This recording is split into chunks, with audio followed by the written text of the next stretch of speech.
สบายดีคลิปนี้ก็จะมาเอาเรื่องการออกออเดอร์ในการเทรดทองคำหรือว่า Forex สกุลเงินต่างๆพวกคริปโตก่อนอื่นเฮาก็เข้ามาในแอปที่หาก่อนจะเป็นแอป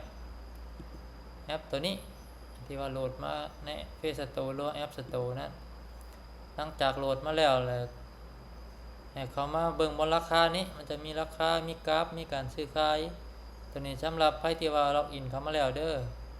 ถ้าว่าใครบ่ทันล็อกอินก็ให้เข้าไปเบิ่งคลิปก่อนที่ลงไปให้เฮาเข้ามาบนราคานี้ถ้าว่าใครบ่มีคำว่าโกถ้าบ่มีขึ้นมาจังนี้เฮามาค้นหาคำว่า GOLD ให้เฮามาไม้ติ๊กเอาบัดนี้หลังจากไม้ติ๊กเอาแล้วปิดออกแล้วมันสิมาอยู่ลุมสุดนี้เฮาเลื่อนเบิ่งลุมสุดมันจะมีหลายคู่เงินมาเรียงกันจังนี้ให้เลื่อนมาเห็นคำว่าโกนี้ แล้วมากดแค่บาทนึงแล้วมาเข้าคำว่าบอนกราฟหลังจากเปิดกราฟมาแล้วมันจะมาโชว์อยู่ในนี้บอนลุมนี้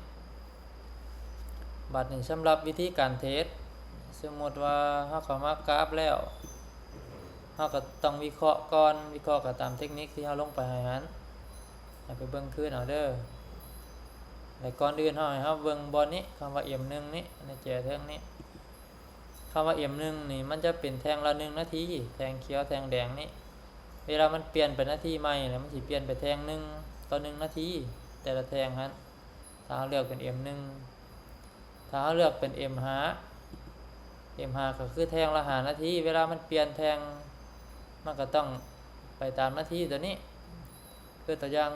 14:55มันก็จะเปลี่ยนเป็นแท่งตอนนี้เวลามันฮอดเวลาฮอด 15 โมงก็จะเปลี่ยนไปแท่งใหม่อีกคือตัวอย่างแท่ง1นาทีคือแท่งนี้สมมติว่าตอนนี้ 12:56มันจะเป็นแท่งตัวนี้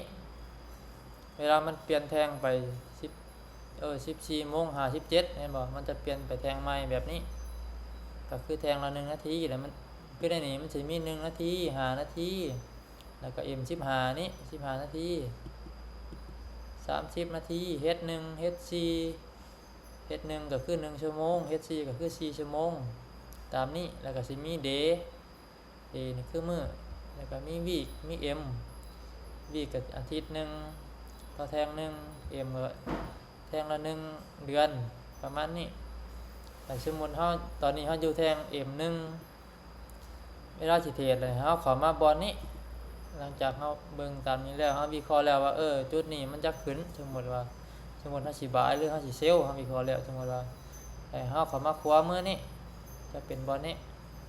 คลิกเข้าไปบาทนึงแล้วมันจะขึ้นมาแบบนี้เลยเฮามาเลือกบอนนี้บาทนี้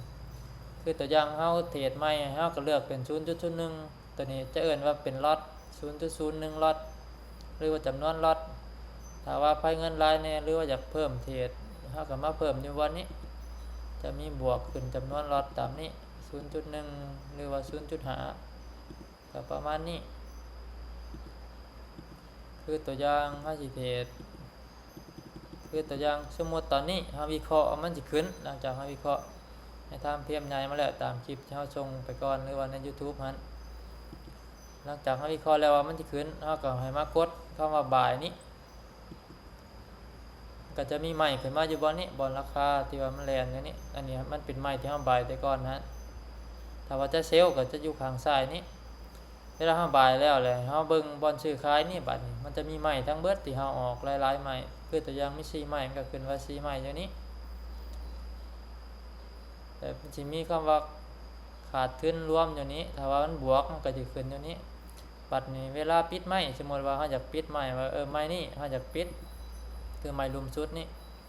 สมมติว่าเฮาอยากปิดเฮาก็คลิกใช้บาทนึงแล้วมันจะมีคำว่าปิดสถานะนี้เฮาคลิกเข้าไปอีกคลิกเข้ามาแล้วจะขึ้นหน้านี้แล้วมันจะมีคำว่าปิดบ่นี่อีกเฮากดอีกเทื่อนึงมันจะปิด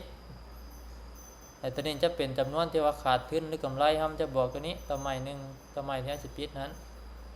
แต่มันสิมีวิธีปิดทั้งหมดก็คือให้เฮาเข้ามาบอนนี้บอนถึงตัวเลขแดงๆนี่เข้ามาจำนิดหน่อยนี่แต่มันสิมีคำว่าปิดสถานะทั้งหมดแล้วก็มีปิดสถานะขาดทุนถ้าว่าเฮาอยากปิดใหม่ทั้งหมดเฮาก็ปิดสถานะทั้งหมดนี้ ก็สิประมาณนี้เวลาเราปิดแล้วมันก็จะขึ้นมาโชว์อยู่บนประวัตินี้ถ้าว่าไผอยากบ่เข้าใจหรือว่าอะไรก็ให้ทักมาถามตื่มเฮาก็ได้ทักมาทาง WhatsApp หรือว่า Facebook ก็สิประมาณนี้เด้อขอขอบใจ